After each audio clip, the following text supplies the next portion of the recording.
Sana all.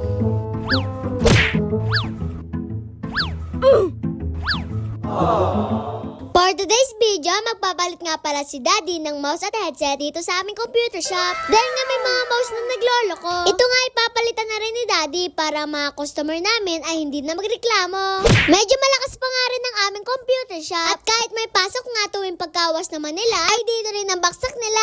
Papalitan na nga pala dyan ni Daddy yung mga mouse na sira. Kasi araw-araw din kami nakakatanggap ng mga reklamo. Nung chinek nga pala ni Daddy kung may sira ba talaga lahat ng mouse. At nung chinek niya, ay puro sira nga talaga.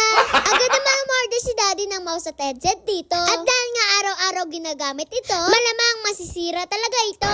Pinapalitan na nga rin pala ni Daddy ang mga headset dito. Dahil ang mga headset dito ay maasim na.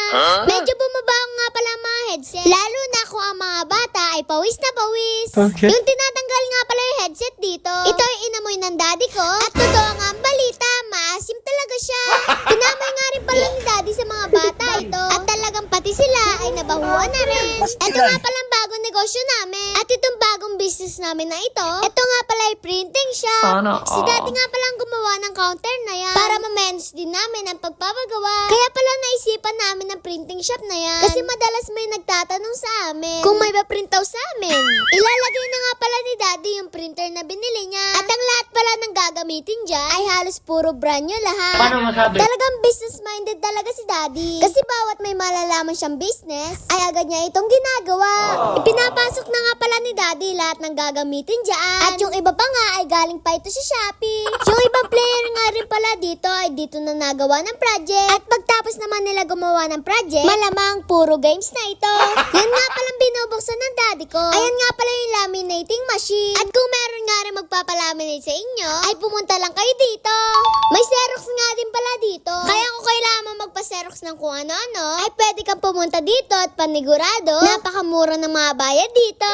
Dahil nga mga estudyante magpapaprint dito, ang presyo nga namin ay hindi namin minahalan. Kasi wala pa naman sila mga trabaho. Good job! Bumili na nga rin pala ng mga laptop si Daddy para ito ang gamitin sa pagpapaprint. At ito na nga ang kinalabasan ng aming printing shop. Kahit hindi naman siya ganun kaganda, ang importante lang dito ay kumita itong bago naming negosyo. Kaya sa lahat na malapit sa amin, dito na kayo magpaprint. Kinahaponan nga pala, dumating na yung pinagawa kong double deck. At dahil nga sikip na kami sa isang higaan, sabi ko sa Daddy ko at sa mami ko, magpapagawa na lang ako ng double deck. Sana At dahil nga all. apat na kami ngayon, at ayoko naman bumukod ng kwarto, buti na lang pumayag sila na magpagawa ako ng double deck. Yan nga pala yung pinasadya namin. At ang mga gumagawa pala dyan, yan ang aking ninong. Okay. Sa lahat nga pala na magagandahan dito, pwede nyo nga pala silang i-message. At ilalagay ko na lang sa comment section kung saan nyo sila makokontak. Talagang quality nga pala yung mga gawa nila dyan. At ang sabi kasi ng Daddy ko, siya ang matutulog sa taas.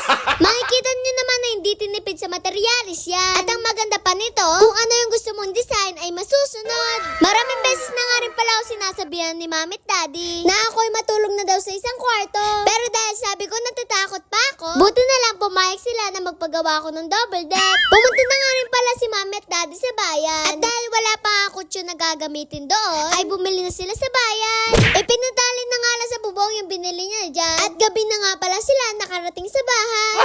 Nung pagdating nga pala sa bahay, inaayos na nga pala agad ni Daddy ito para ilagay na sa aking magiging higaan. Sana Medyo all. excited nga pala ako dito. Pero dahil ngayon lang ako mag-iisa sa aking higaan, medyo natatakot ako ng kaunti. Ako na nga rin pala nag-ayos ng aking higaan. Para naman kapag lilinisan ko, ay alam ko ng aking gagawin. Medyo masaya nga pala ako ng mga time na to. Dahil nung wala pa itong double deck, medyo siksikan nga pala kami sa baba.